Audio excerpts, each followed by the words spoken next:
iiwasan din natin yung pag makikinig tayo. Kanya nag-open up. Oo, kawawa ka naman. Pero ako nga eh. Yung kaya mo. Tapos si ano nga, ganito nga yung nangyari. Hi guys! Welcome back sa ating podcast. Ministry Matters. Ako nga pala si Kuya Ren. Kuya Eman. Rain at Twinkle. Ayan, kamusta naman? Kamusta yung mga nakaraan natin? Nakaraang podcast. Wala ako dito nakaraan. Oy, welcome pala kay Bagong Sister member. Rain. Bagong salta. Thank you. Ayan, nakaraan ay pinag-usapan natin. Small talk. Yun, small talk. Sobrang small siya pero sobrang halaga. Small pero sobrang halaga sa ating pang-araw-araw na conversation. Oo. Ayan. talaga. So, ika nga nila, sabi sa kasabihan, no man is an island. So, pag-uusapan natin, ano nga ba ang kahalagaan ng pagtulong at ano nga din ang kahalagahan ng paghingi ng tulong. So, sa akin or sa ating mga Pinoy, dahil mga normally, mga polite naman tayo mga tao, so paghingi tayo ng tulong, like kahit hindi natin kilala, ganun, lagi tayo may po, opo, ganun, hindi nawawala yung please. Ikaw Kuya Ren, paano ka humingi ng tulong? Tulong. Kasi Tulong. depende sa pangangailangan. Tsaka usually kasi may mga tao kasi na hindi talaga humihingi ng tulong. Iba-iba kasi tayo ng karakteristik eh. Tulad niyan sa akin, hindi talaga ako mahilig humingi ng tulong kung hindi financial. Di ba? Pero kapag iba kasi, pagka yung mga gagawin or usually, lalo na kapag kunyari sa trabaho or basta kaya ko kasi hindi ako humihingi ng tulong talaga. Parang bihirang-bihira ako humingi ng tulong pagdating sa yung mga physical na, yung mga kailangan talaga, kunyari sa trabaho nga, or kung ano mga bagay. Hanggat kaya ko, mas gusto ko na gawin mag-isa kasi parang mas mabilis eh. Mas mabilis siyang gawin para lang sa akin. Pero depende sa ibang tao. Ikaw, Rain, anong... Hindi, parang same tayo ng Kasi ayoko din ng tumutulong. Parang nahihiya akong humingi Ayaw mo ng na tulong. tumutulong? Humingi ng tulong. Nahihiya ako humingi ng tulong. As much as possible, pag kaya kong gawin, ginagawa ko. May mga ganun talagang tao. Ikaw, Inkel. Ganun din, di rin ako pala hingi ng tulong. Madalas sila yung humingi sa akin ng tulong. May mga ganun talagang tao na parang mas prefer nila Sila lang. gagawin hanggat kaya. So bago tayo dumako sa ating main topic, hingin ko muna si Rain para mag-pray sa atin. Tayo po'y manalangin. Nakilat mapagpala naming Ama, Diyos na makapangyarihan sa lahat. Sa araw na ito, hinihingin po namin ang iyong karunungan at knowledge at nawa ay ang aming mga mapapag-usapan ay magamit namin sa aming mga buhay at patawarin niyo po kami Ama sa aming mga nagawang pagkasala at pagkukulang sa inyo. Ito lang po ang samot dalangin sa pangalan ni Jesus. Amen. Amen. So, alam niyo ba guys, madami palang form na para makatulong tayo sa mga taong humingi sa atin ng tulong. Meron dito yung pwede natin gawin, make a nice gesture na kung saan, kunyari, gusto natin tumulong, dinalan lang natin siya ng kung anong bagay like food or gusto niyang bagay na ganito. Pagtulong na pala yun. Yung mga Kasi ganun. gutom siya eh. kaya may pagtulong, di ba? Ayan. Pero ayun nga, marami talagang mga pwede naman na gawin. Kasi minsan may mga emotional na pagtulong din naman na hindi naman kailangan na pera yung ibibigay mo or kung ano man yung kaya mong i-offer, 'di ba? Minsan pwede din tayong sa pamamagitan ng simpleng pagtatanong lang, 'di ba? Kunyari, okay ka ba? Okay ka ba? Pero na-experience na Kamusta ba? ka Tinanong. Pero kasi, ewan ko lang parang kasing pagka Pinoy, parang umatik yun eh. Kasi, di ba, parang para tayo mga Pinoy, eto lang, may share ko lang. Para tayo mga Pinoy, pag nakita tayo ng malungkot na tao, parang iniisip natin, anong gagawin natin? O kunya, parang pagka nakita natin, parang may pinagdadaanan yung tao, ano yung una nating naisip? Parang tatanungin natin, okay ka lang ba? Kamusta ka? Kamusta? Okay ka lang ba? Tapos, siyempre, ang sasabihin niya, anong sagot nun? Okay lang. Okay lang, di ba? Okay lang. Ganun din. Tapos, parang tapos na. Pero na-experience ko minsan, sabi ko, okay ka lang ba? Sabi niya sa akin, hindi eh. Sabi ko, Wait lang.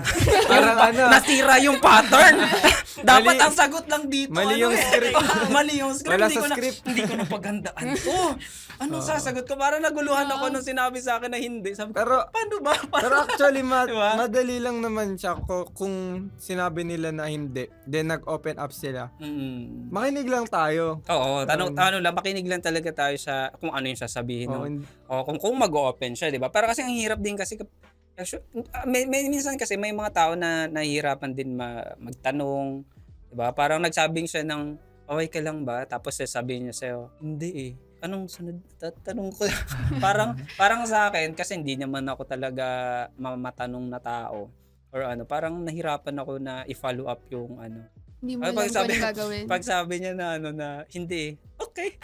Ganun na lang. Ganun na lang. Pero wala, parang Pero at ang least hirap nakinig, no? nakinig ka naman dun na, sa ano na sabi ko, parang ano na lang kasi ewan ko lang kasi siguro kung hindi ka mausisan tao, ano naman, kaibigan ko naman siya. Para kasing na-awkwardan lang ako magtanong ng... Kasi feeling ko pagka nagtanong ako ng nagtanong, parang iniisip ko sa sarili ko, chismosa na ba ako?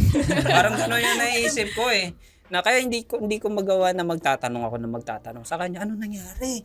Ganito nga, bakit ganito ganyan? Anong nangyari sa'yo? Bakit ganyan ka? Ano ba nangyari? Ewan ko, parang hinihintay ko lang na mag-open up. Parang ganun lang yung sa akin. Ewan ko lang sa Winkle kung may na-experience ka mga ganung mga bagay. Try na lang na... Next time? Sabayan na lang. Kala ko tayo na, bakit? Ano ba nangyari? Ganon. Ganun. Yun na lang. Sa bagay. Ako kasi medyo na ano talaga ako, na parang na-stun ako biglang na-block ako. Kasi syempre, On the Pinoy, usually pagka tinanong mo ng gano'n, okay ka lang ba? Kahit na nasasaktan yan, kahit na walang gutom na gutom yan, okay lang Okay ako. lang. Diba? Parang nagulat lang ako nung kasi hindi kasi siya Pinoy. Kaya ako nagtanong, parang nablangko ako nung time na yun, parang anong sasabihin ko? Kasi hindi siya okay. Parang wala sa script. Mali. Kaya medyo na ano talaga, na-awkwardan ako. Kaya yun nga, nasabi ko, hindi din ako mahilig magtanong. Pero minsan, ayun nga, pag dumating tayo sa point na talaga nag-open up sila, then nakinig tayo, syempre, may feedback tayo na ibabalidate din dapat natin yung mga feelings nila. Like, hindi natin sila sasabihin ng, ang OA mo.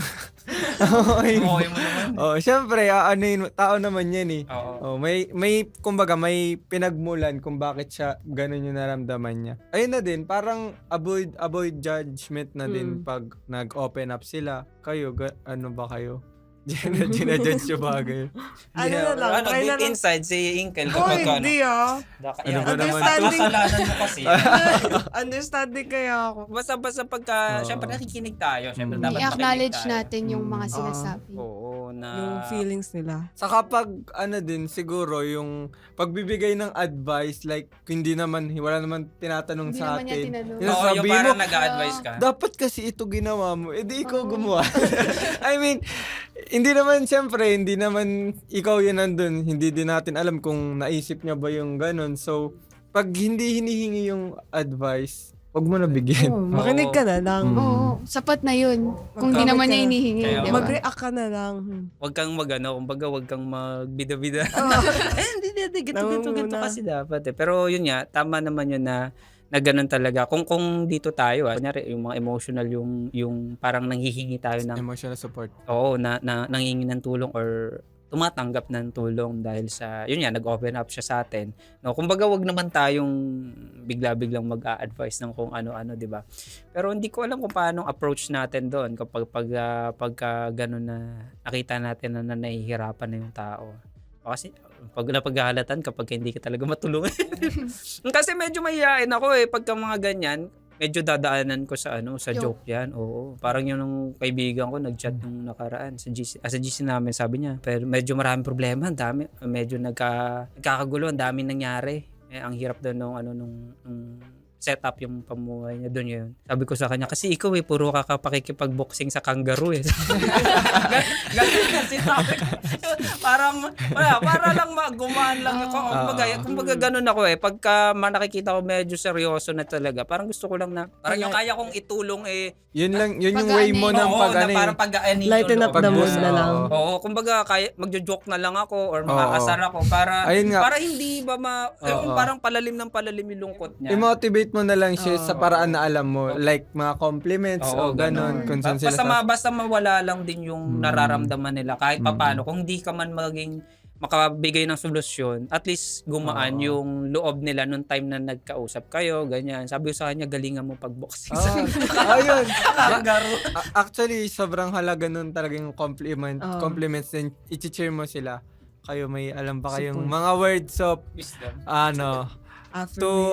to uplift someone, ganun. Oo, sa mga babae, Sige, kasi kami mga lalaki, tangu-tanguan lang, okay na kami eh. Kayo ba? Hindi, siguro, binibigay ko yung kung ano yung kung saan siya. Hindi, okay lang. Okay, parang, hindi ko din alam kung paano kasi mag-approach. Nahirapan din ako. Para pero, mag-cheer up sa mga oo, kasama. kasi hindi ganun kadaling base din yun sa tao kung sinong sasabihan mo ng ganun. Malay mo, hindi pala siya ganong tao. So, Kunyari sa mga sabihin natin sa mga close friends nyo lang talaga.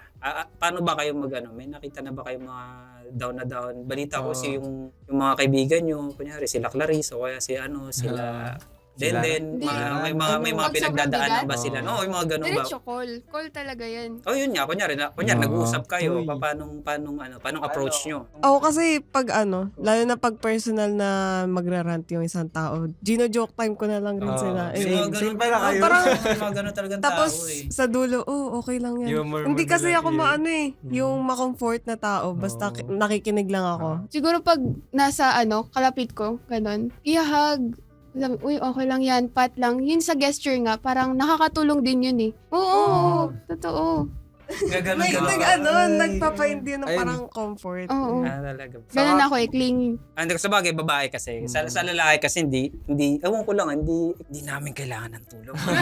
Kami, diba ganun kasi sa lalaki. Yung mga lalaki kasi minsan, tinatago lang din nila. Parang kumbaga kung may mga pinagdadaanan, lalo na emotional, hindi humihingi ng tulong eh. Diba? Parang kaya namin to, kaya to. Kaya pa to, di ba? Saka kung kunyari, nagganto yung nag-decide sila na ganto yung gusto nilang gawin sa sitwasyon nila. Like, i-support na lang natin yung sitwasyon na yun. Wag na yung yung parang, ay mali yan. Mali yan, gagawin mong yan. Parang siya naman yung may problema. So, siya sa kanya pa din yung decision sa huli.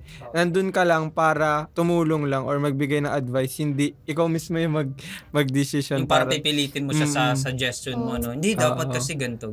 yun. Diba? Bilang isang kaibigan, di ba? Dapat lang talaga. May mga nabibigay na advice, pero hindi naman as is nasasabi mo na dapat ganito yung ginawa. Sa huli, dapat siya pa rin Siya pa din mag-decide. mag-decide. Saka, isa sa malaking pagtulong talaga is yung physical affection. Sabi nga sa isang movie na sobrang halaga daw nung physical affection or physical contact sa tao para ma-feel nila na na hindi sila mag-isa sa buhay natin. Sa buhay nila. Ayun. So deep. Kahit simpleng tapik sa likod, ganun. Iiwasan din natin yung pag makikinig tayo, 'di ba? Kanya nag-open up. Oo, kawawa ka naman. Pero ako nga eh. Okay, na-compare mo. Tapos si nga, ganito nga yung nangyari. Mas maano pa sa'yo. mas malala. Basta yung sa'yo, ganyan lang.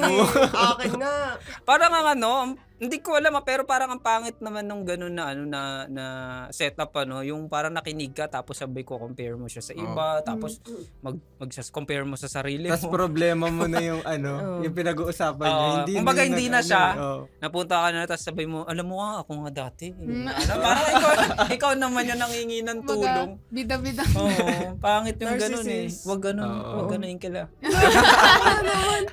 Diba? Hindi, pero diba, hindi kasi iba-iba kasi tayo, diba? Iba-iba tayo ng ng trip sa buhay. Tsaka hindi natin pwedeng sabihin na, si Rain nga, ganto ganyan. Ikaw nga ganyan lang sa'yo, diba? O sabi nga sa Bible, lahat naman tayo nagkakaroon ng trials. Tsaka yung trials ni Rain, iba yun sa trials ni Twinkle. Iba-iba din sa trials ko, diba? Malamang pwede na mabigat sa'yo, magaan para sa akin. Diba? Pwedeng mabigat sa akin, sa'yo parang, sisiw lang yun, diba? Pero respect, diba? Titignan natin na hindi natin pwedeng sabihin na, daanan ko din yung pinagdaanan ni Rick. Hindi, wala yan rin. Dinaanan ko nga din yan. Ganto, ganyan eh. Anong Madali ako nga, lang ganto yun. yung ginawa ko, di ba? Di ba parang hindi natin pwedeng sabihin ng ganun. Kasi iba-iba tayo ng pag-approach dun eh. Dapat binavalidate mo. Oo. Magaintindihin natin. At least naintindihan natin na siguro, okay, medyo siguro nahihirapan siya talaga sa nararamdaman niya ngayon or sa pinagdadaanan niya ngayon. Kumbaga kahit papaano tumulong tayo sa pagpakikinig dun pa lang. Tapos syempre kung kaya natin na, kahit na hindi naman yung sabi, pray tayo. Hindi naman yung ganun. Kahit na sa sarili na lang natin, personal prayer natin, isama din natin sila. Ipag-pray natin, di ba? Kasi mas malaking tulong yun compare naman sa kung ano man sasabihin natin. Ilapit pa rin talaga natin sa Panginoon. Ayun nga, maganda talaga pag dinaan natin sa prayers na lang din. Kasi minsan, gusto natin silang tanongin uli kung, syempre, ngayong araw, kunyari, nangingi sila ng tulong. So, sa susunod, what if mahiya na sila ganun? Syempre, kakamustahin natin sila ulit. Or, kung ayaw naman natin magmukhang ganun nga, baka, Chismosa. oo, ganun. Minsan, syempre, ipagpe-pray natin sila na ipagpe-pray din. Pagka nagano tayo, kapag may nag-open sa atin, at maging ano nga tayo, kumbaga privilege mo kasi parang biglang nagtiwala siya sa iyo eh, 'di ba? Ang hirap magtiwala ng kung mga ganyang mga problema, lalo na mga sabi natin spiritual or emotional na niya. Ang hirap noon eh, ang hirap i-open sa iba. Pero kung nag-ano siya ng ganun, kailangan panghawakan natin 'yun. Meron naman tayo dito na dahilan bakit mahalaga nga bang humingi ng tulong? Katulad nga ng sinabi niyo noong una, parang hindi ako yung palahingi ng tulong eh. Ay ako yung dumidepende sa iba. Pero meron din palang, dapat pala humingi din talaga tayo ng tulong. Kasi pag humingi tayo ng tulong, nakakabuild din tayo ng relationship sa mga tao eh. Like yung hindi mo kilala, kunyari, yung classmate Pero mo. ang hirap naman humingi ng tulong. Hindi mo Oo, pero kung nyari, syempre yung mga resources natin, marunong tayo maghanap ng kung saan nga ba, ito si ganito, magaling tong magsalita, kunyari sa church, di ba? Magaling tong kumanta, hingi akong tulong dito, bigyan ko ng part. Ganun, ibig sabihin, high performer tayo pag mahilig tayong humingi din ng tulong. puro tulong natin. Hindi na tayo Oo. Lahat na wag na tayo Huwag na tayong gumawa, Sila na hindi lang. na lang tayo ng tulong. No, pero yun nga, minsan, kailangan din naman talaga. Kasi, katulad niyan, kung di naman puro emotional yung pag-uusapan natin. Katulad yan, sa church natin, di ba, minsan, kailangan talaga natin humingi ng tulong. Kasi nga, may mga task na hindi natin kayang gawin na mag-isa. Kapag ikaw lang lahat gumawa nun, pagod.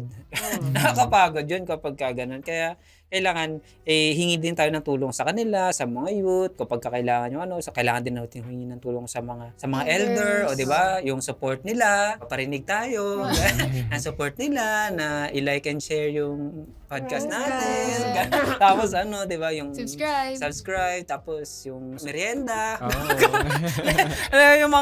Yung mga ganun ba na kailangan naman talaga, lalo na sa church, kasi hindi tayo gumagalaw dito sa church na parang ikaw lang mag-isa, di ba?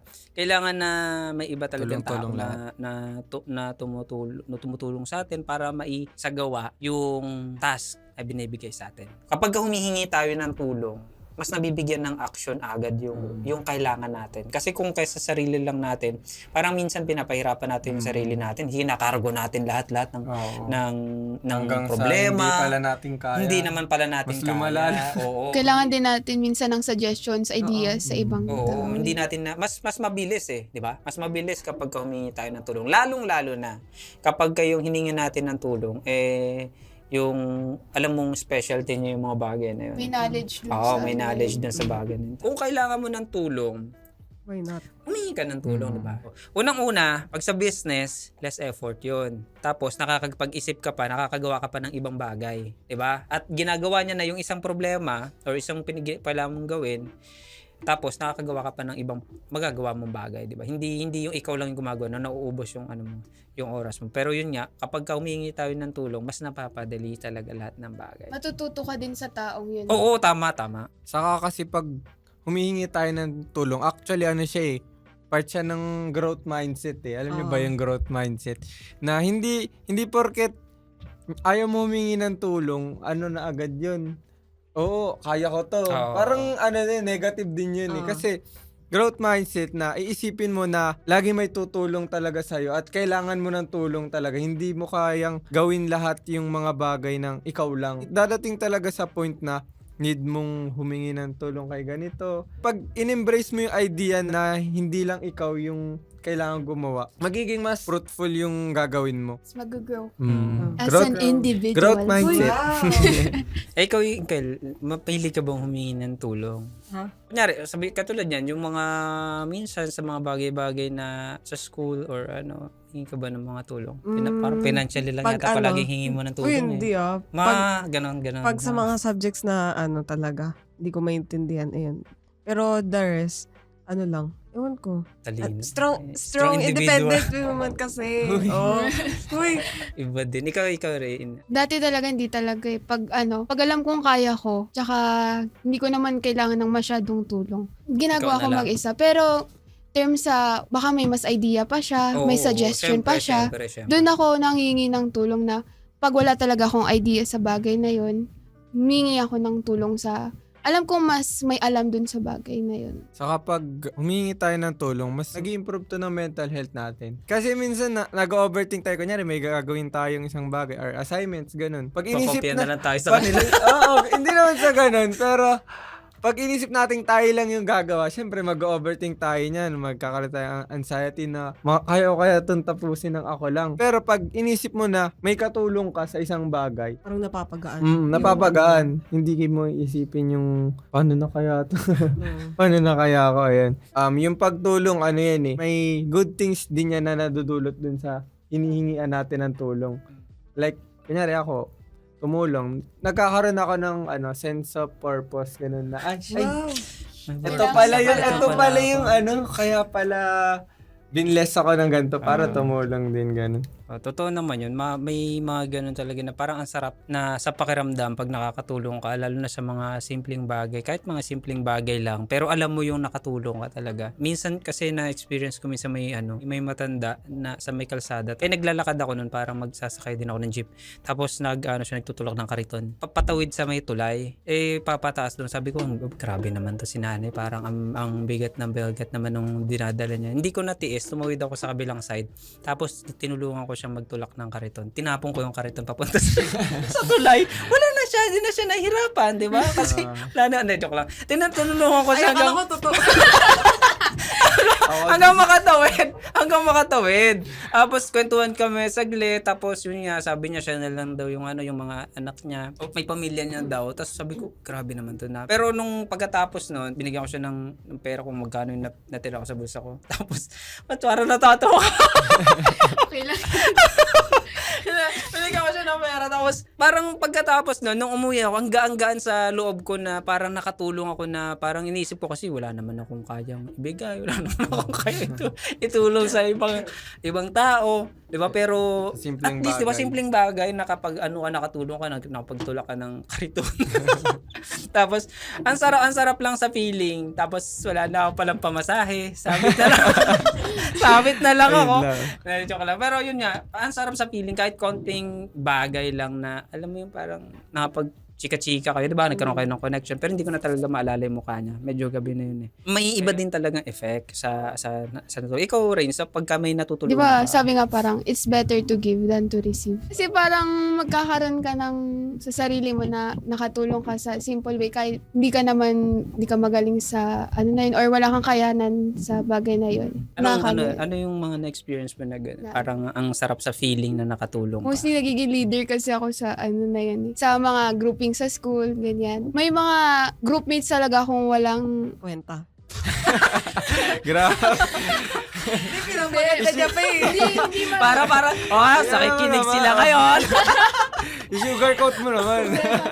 Hindi ko, dumbbell.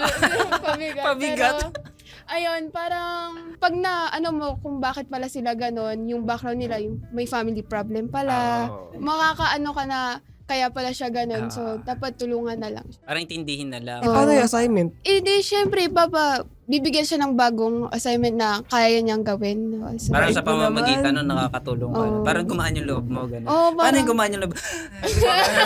Lutang na yan. Sabi dito, working with others is better than working alone. Ano sa tingin yung totoo ba yun? Parang hindi. Others working on. Oo. Hindi, ano naman, depende. Ikaw, Engel, parang kasing, ewan ko lang kasi ito, ayaw din humingi ng tulong. Hindi, Kasi like, tingin mo, parang ano nga, yung kanina yung sabi ni Kuya Eman, yung quote na no man is an island. Kasi Totoo parang ba ano, oo. sige.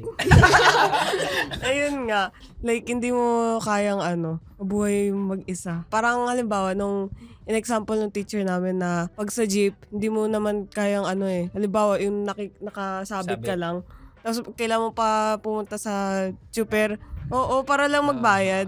Wag So, na magbayad. Oo, minsan ganun na lang para mas mapadali. Oo. Pero yun nga, O sa bagay, may mga point naman na ganun. Kasi single na ano ko yung side niya na parang siguro emotionally parang hindi kasi ganun ka mabilis mag-open or pagkakaya, kaya pa to, gagawin pa to. Pero yun nga, kung may mga bagay kasi talaga na kailangan talaga nating humingi ng tulong. Diba? Minsan kasi may trust issue. Oo, Trust isa issues pa yun, na isa pa yung mga yun. tao. Saka yung naman. parang ayaw nilang magkaroon ng utang na loob sa ibang tao, ganun. Ayan, Kaya- isa din yun sa sa akin Dahilan. siguro. Parang ayoko ng Oo. ayoko nung mga Magkaroon ng utang.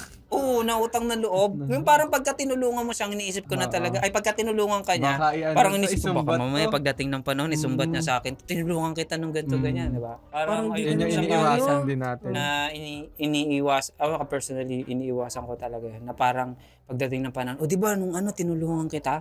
Tapos hindi mo siya matulungan ngayon, parang maisusumbat niya sa'yo. Dahilan pa yun na mag-away kayo. Oo, hindi na FO na. wala na, ganun. Kaya nga minsan sabi nila mas okay pa daw humingi ng tulong sa hindi mo kakilala. oo. Kasi Makakalimutan like mo rin. business is business lang, walang halong hindi Tulong lang masisira talaga. yung relasyon nyo. Kunyari, pinautang mo yung kaibigan mo, di nagbayad.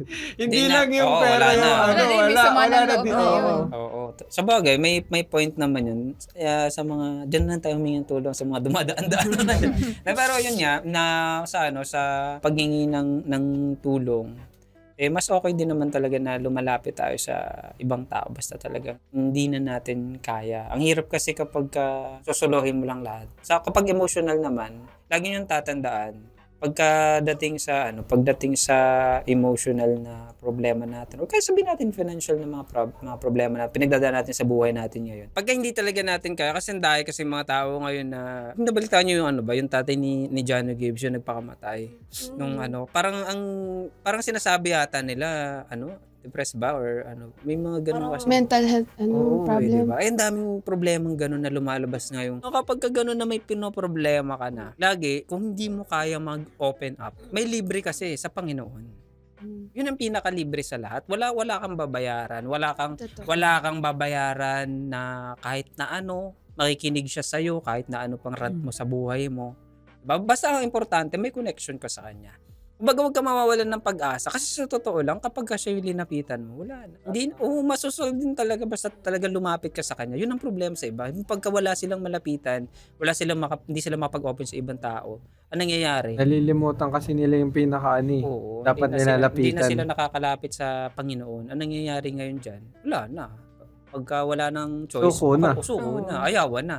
Diba? Hanggang nagpapakamatay na sila. Pero kung lalapit ka sa Panginoon, kahit gaano kabigat nung problema mo, pwede. Oo, natutulungan ka. Isa din pala na bago tayo mag-open sa sa ibang mga tao, unahin muna natin, lalo na pagka mga sensitive na mga problema natin sa buhay. Pinagdadaan Panginoon talaga muna. Kasi minsan nasasagot na ng Panginoon eh. Ito lang, ang kahinaan kasi ni Satanas, hindi niya naririnig o hindi niya nababasa yun nasa puso natin. Ngayon, kung i-open up natin agad yun sa ibang tao, nakapag-isip sa agad si Satanas, Malalaman yan niya pala na yung kahinaan ni Ray. Kaya pala. Susunod na na naman, babanatan ka na naman ng ganun. Diba? Ganun yung estilo ni Satan eh. Kaya napansin niyo napansin niyo yung Facebook? Nandun yung unang tanong ni Satan eh. What's on your mind? Diba? Kasi hindi niya kayang basahin yung nasa isip natin. Diba? Kaya ngayon, what's on your mind, nabasa mo, bad trip ka na, no? Post na yan. Keyboard warrior. Oo, ganun na agad, diba? Kahinaan kasi ni Satanas yun. Kaya, hanggat maaari, yung mga problema natin, lalo na pagka napakaselan, ilapit agad Kay Lord natin sa muna. Panginoon. Oo, Panginoon talaga muna. Ngayon, pagka medyo feeling natin, mas masarap nga para sa akin, mas masarap magkwento kapag katapos na yung pinagdaanan mo. Tapos kung paano ka natulungan ng Panginoon. Yun yung pinakamasarap na na pagkukwentan nyo ng kaibigan. Alam mo ba, may pinagdaanan ako ganito, nahirapan talaga ako pero hindi ako pinabayaan ng Panginoon. Ito. Magandang patutuo kasi. O kaysa sa i-open agad natin sa ibang tao. Kasi minsan, tao lang yan eh. May mga iba din mga suggestion yan. Katulad yung natin kanina. Baka kung ano-ano yung mga suggestion Baka din kung sa ano, baka mapasama Mamaya, mali ka pa lang. pala yung Oo, ano. mamaya mapasama ka pa ng... paano kung hindi yung kaibigan mo, hindi ganun na yung... Hindi niya pinanood yung podcast. Oo, yung podcast natin. Maling-mali talaga yung maibibigay niya na na suggestion. Nagmumukha kang diktador sa buhay niya eh. Pag, Oo. Pangit kasi kapag ka ganun. Tapos, ikaw naman na masyado kang emosyonal ngayon, tinanggap mo naman. O kanya, kinumpare ka sa iba. Naisip mo talaga, hindi, wala talaga akong kwento. Wala talaga akong kasilbi-silbi dito. Parang, kailangan talaga palagi tayo nakalapit sa Panginoon. So yun guys, salamat sa pagsuporta. Sobrang solid. Uy. Kala mo Parang na. Sobrang solid nyo guys. Salamat at nandyan pa rin kayo na nakikinig, nanonood sa amin. Maraming salamat Kayo sa like and magsasawa. share. Mga nakaraan, nakita ko yung salamat sa mga nanonood ng mga first pilot episode. pilot. Pero yun nga, ang dami naman nanonood. good Nakakatuwa comments. kasi tingin ko yung sa natin, yung bukod dito sa Facebook, meron din tayo sa YouTube kasi. Pero yung iba doon sa YouTube siguro para nakikita ko siguro mga ibang tao lang talaga yun. Hindi talaga Adventist or hindi katulad nung sa page natin na mga kapatiran natin yung nakakapanood. Kahit papaano, 'di ba? Na nakakapag-share tayo. Nakikita din nila kung ano ba yung mga insight ng mga Adventist youth, 'di ba? Sana lumawak pa. Oo, tsaka yun nga yung mga topic natin. Siyempre abangan nyo pa rin yung mga topic namin na susunod, marami pa. At yung mga guest natin, mga host dito, nagpapalit-palit po. Ito nawa ay may mga nakututunan din kayo about sa mga feelings ng mga kabataan para at least 'di ba? Lalo na ako sa mga ating mga parents na nakakapanood, naririnig nyo yung sinabi ni Rain tsaka ni Enkel na at least maintindihan nyo din yung side nila kung paano ba yung Ano sila mag-seek ng help. tsaka yung insight nila about sa pagtulong. Kaya maraming salamat po muli, nawa ay patuloy nyo kaming suportahan para mas marami pa po ang makapanood at mag-benefit dito. Okay, bago tayo tuloy mag-close, let's pray. Mapagpala at mapangyarihan Diyos na nasa itaas ang kanang kalangitan. Maraming salamat Panginoon sa pagkakataon ito na kami po ay na muli na pag-discuss at nawa po Panginoon ang aming mga natutunan sa bawat isa ay may apply namin sa aming mga buhay. Ganon din po ang mga nanonood nito. At patubayan nyo na ang bawat isa sa amin, Ama. Patuloy na pagpalain. Nawa po ay maging matatag sa aming mga pananampalataya hanggang sa inyong muling pagbalik. Humingi po kami ng kapatawaran sa sala na aming nagawa sa pangalan ng Panginoon sa Jesus. Amen.